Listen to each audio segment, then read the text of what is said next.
Bom dia quem nos acompanha em especial. Quero agradecer ao vereador Juliano Valim por essa cedência, por ser um dia especial, né, a véspera do Dia Internacional da Mulher.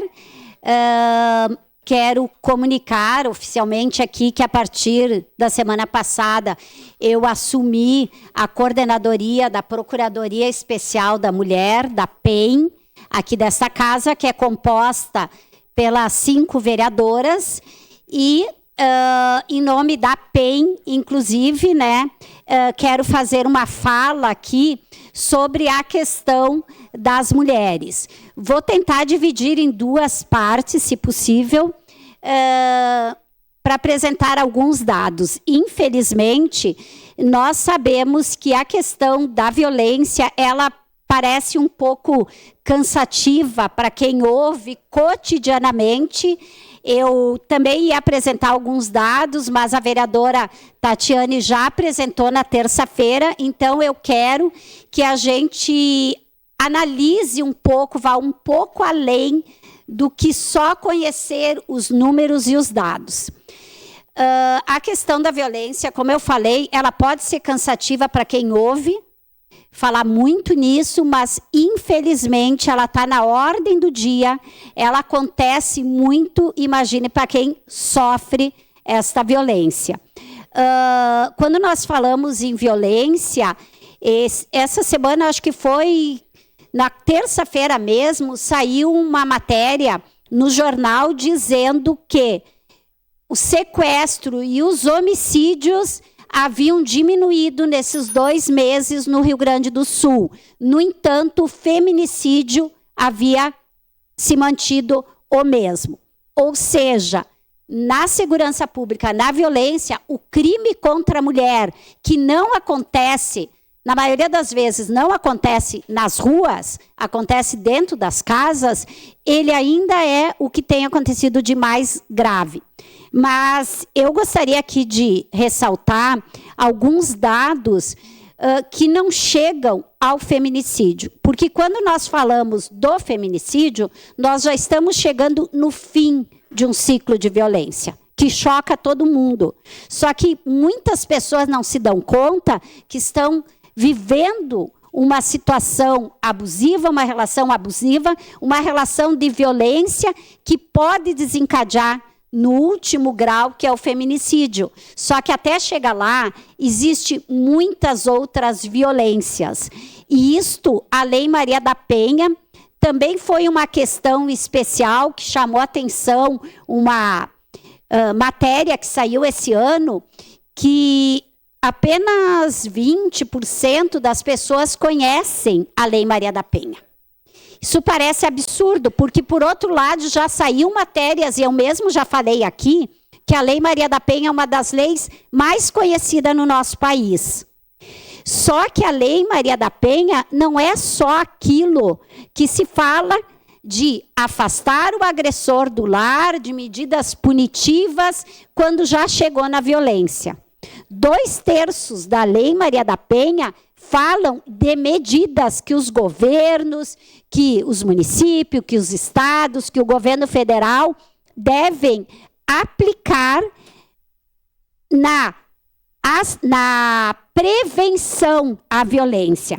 Ela traz 3 tripés, né? A prevenção, o combate e a assistência depois que já há a agressão.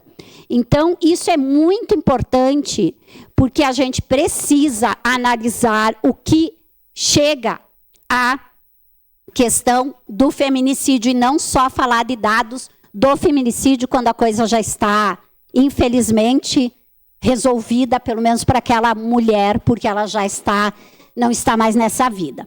Então, eu preparei, depois, vereadora, já lhe concedo. Eu preparei uns dados aqui, que é essa questão de 30% das mulheres brasileiras declararam que já sofreram violência.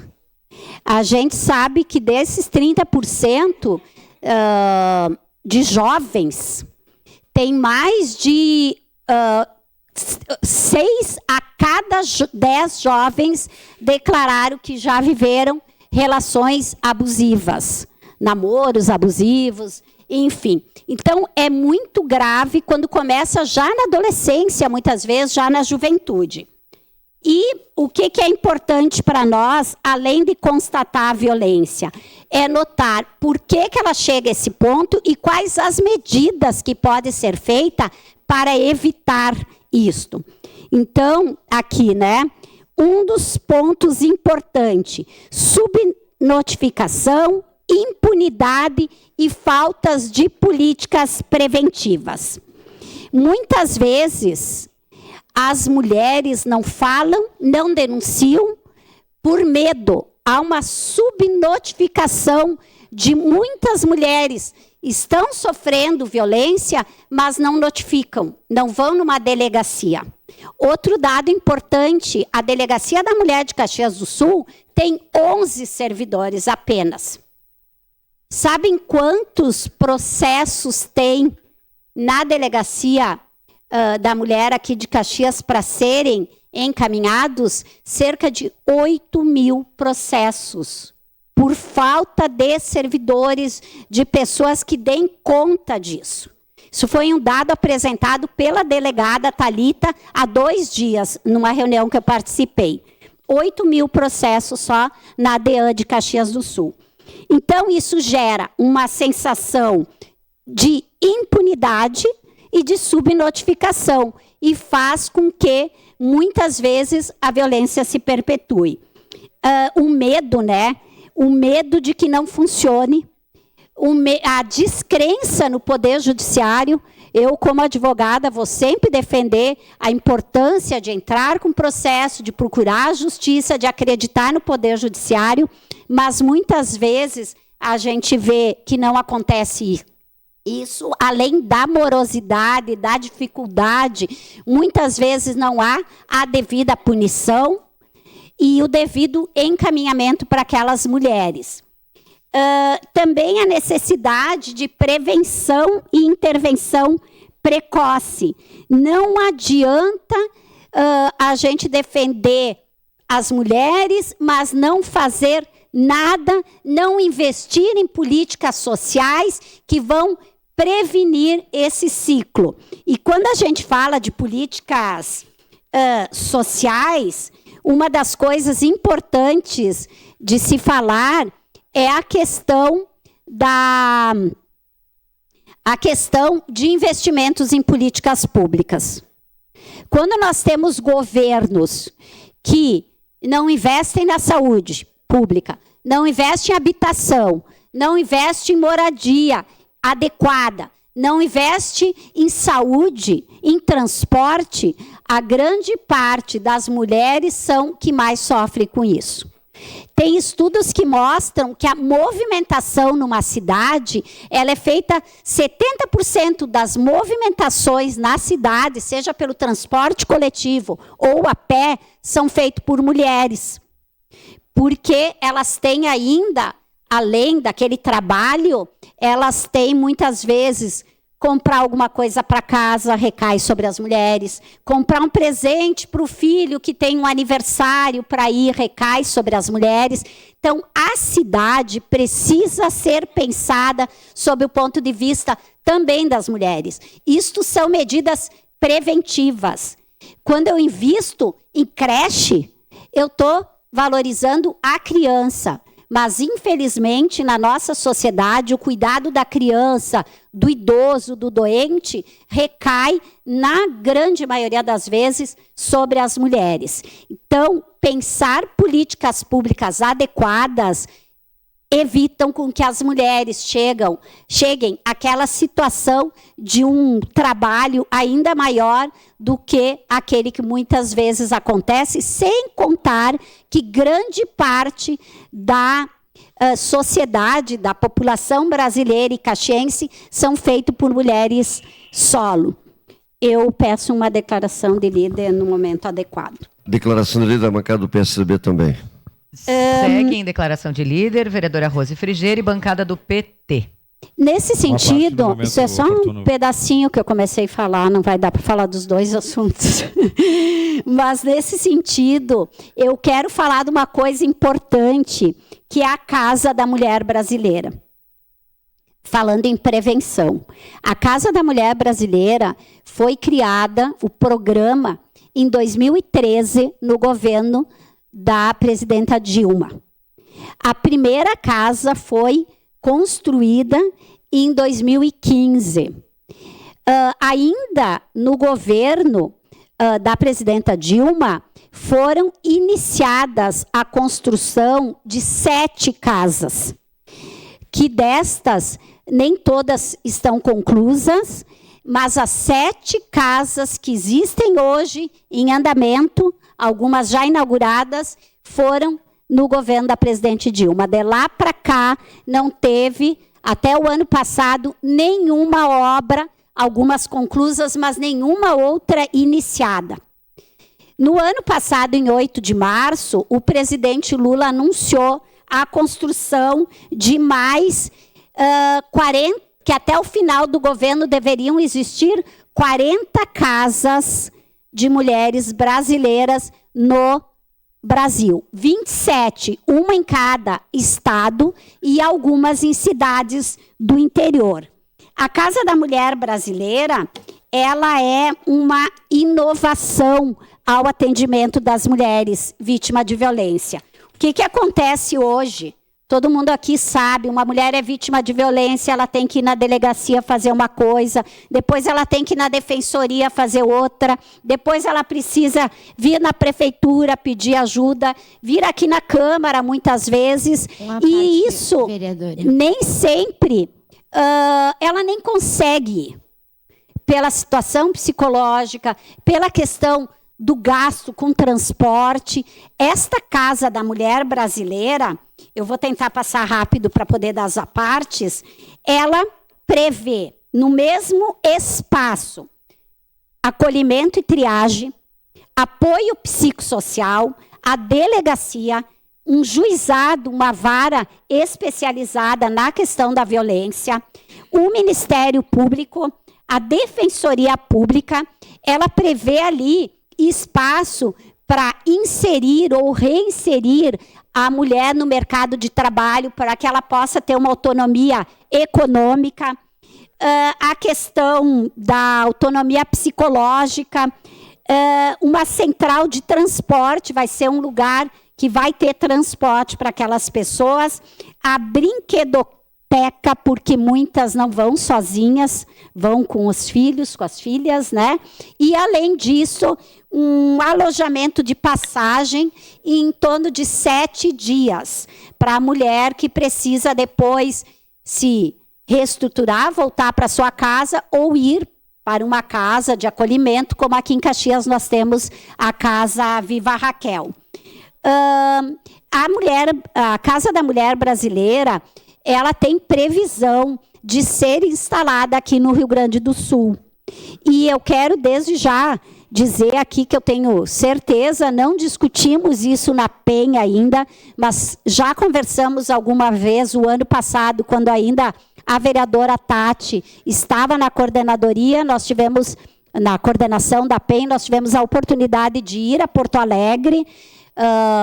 A época foi a vereadora Marisol, a vereadora Tati, eu fui reivindicar e pedir para que a Casa da Mulher Brasileira do Rio Grande do Sul seja aqui na nossa região. Eu acredito, acho que o nosso movimento é que ela deva ser implantada na cidade de Caxias do Sul, por ser a maior cidade, por ter 600 mil habitantes, por ser uma referência. E à época, né, a Tabata, né, ela mostrou sensibilidade em fazer este movimento. Então, eu acredito que isso vai e deve ser uma luta da PEN nesse ano, esforços coletivos para que a Casa da Mulher Brasileira do Rio Grande do Sul seja implantada em Caxias do Sul. Então, isso é uma das questões que eu gostaria de apresentar aqui neste dia como um movimento que provavelmente a gente vai ter daqui para frente, lançar isso e fazer um movimento coletivo para que traga esta Casa da Mulher Brasileira do Rio Grande do Sul, que está previsto pelo governo federal, a sua implantação na nossa cidade. Seu à parte, vereadora Tati. Vereadora Rose, assunto importantíssimo. Fizemos uma reunião, né, até com a vice-prefeita, a deputada Denise, nós, enquanto vereadoras, para falar do assunto da Casa da Mulher Brasileira. E a gente entende, né, que através dos dados, e são os dados que norteiam a política pública, a gente realmente vê que a região da Serra, Caxias do Sul, tem toda a possibilidade e a necessidade, né, de que se tenha um serviço assim integrado. Hoje as mulheres, claro, elas acessam, né, esses recursos da delegacia, caso de apoio Viva Raquel, mas são serviços que estão descentralizados, e quando a gente tiver a possibilidade de ofertar num único local todos os serviços necessários para o acolhimento, a orientação dessa mulher, a gente tem a certeza de qualificar e melhorar ainda mais esse atendimento de forma mais humanizada. Então, um assunto importantíssimo nesse dia 8 de março, que a gente comemora, mas que é um dia de muita luta para garantir mais avanços na proteção das mulheres. E um dado, né, em 2021, no orçamento estavam previstos 23 milhões e 200 mil para políticas de combate à violência contra a mulher. Apenas 1 milhão no governo Bolsonaro foi investido desses 23 milhões previsto. Então, não adianta a gente combater o feminicídio quando há uma falta de investimento nesse sentido pelo governo federal. Sua parte, vereadora Estela. Muito obrigada, vereadora Rose. Parabéns pelo tema. Parabéns por estar à frente da Procuradoria Especial da Mulher. Tenho certeza que fará um ótimo trabalho. Exatamente isso, a gente precisa de investimento, a gente precisa de políticas públicas sociais, a gente precisa de pesquisa, de dados que fundamentem, que mostrem a importância dessas políticas públicas voltadas para a questão das mulheres, que mostrem para a sociedade que o 8 de março... para nós, é uma data muito cara, é uma data de luta, de resistência sobre os nossos corpos, sobre a nossa liberdade, onde a gente pede o fim da violência. E falando especificamente sobre a Casa da Mulher Brasileira, tu tem um espaço que, além de concentrar a delegacia, a defensoria, o alojamento, um espaço adequado para as mulheres levarem as suas crianças, tu também ter o atendimento psicológico para as mulheres que sofrem tanto com a violência psicológica, tu ter o atendimento para a reinserção no mercado de trabalho, para as mulheres que sofrem tanto com a violência patrimonial, é fundamental, porque são serviços que a gente ainda tem dificuldade de acesso no nosso município. Os outros a gente sabe que ocorrem de forma eficaz, mesmo tendo dificuldade de se transportar de um local para outro, por eles serem distantes uns dos outros, pelo fato da gente não ter uma delegacia da mulher 24 horas, por exemplo, em Caxias do Sul, mas a questão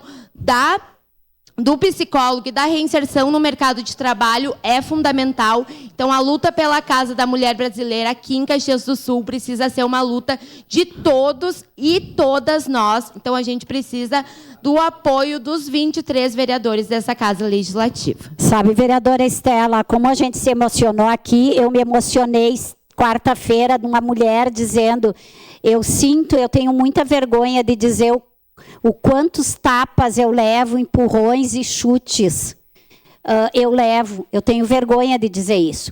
As mulheres ainda têm vergonha, quando quem deveria ter vergonha é o agressor e não quem sofre a agressão. Declaração de líder do Sua parte, vereador Lucas, desculpa o tempo. Obrigado, vereadora, parabéns pelo tema trazido, parabéns pelo Dia da Mulher, parabéns pela assunção à coordenação da PEN, e estava ouvindo o seu pronunciamento de um tema de grande relevância. E agora, na semana, né, do Dia da Mulher também, estávamos esta semana conversando com a minha filha justamente nos trabalhos escolares sobre, né, a violência. E eu justamente falava dos 30%, né, das brasileiras que já sofreram o tipo de violência. Ela se assustou com esse índice, né? E eu disse, olha, e ainda, né, de violência ou abuso, né? E isso que é subnotificado ainda, porque tem muitas mulheres que não vão fazer o BO e não vão fazer o registro por receio, por medo. Então, o trabalho que nós temos que fazer também enquanto sociedade, né, de acabar com essa cultura, né, muitas delas dizem, né, ainda é ruim com ele, mas pior sem ele, né, e dando voz à agressão também, né, e não notificando. Então, trabalho que todos temos que fazer, principalmente na intervenção precoce. Como foi bem falado, vamos dizer, o feminicídio já é o último grau, mas ele é uma caminhada até se chegar neste ponto. Obrigada, vereador Lucas. E só para acabar, realmente, o 8 de março é um dia de parabéns, mas muito mais de organização, reflexão e luta por direitos. Obrigada, vereadora Rose.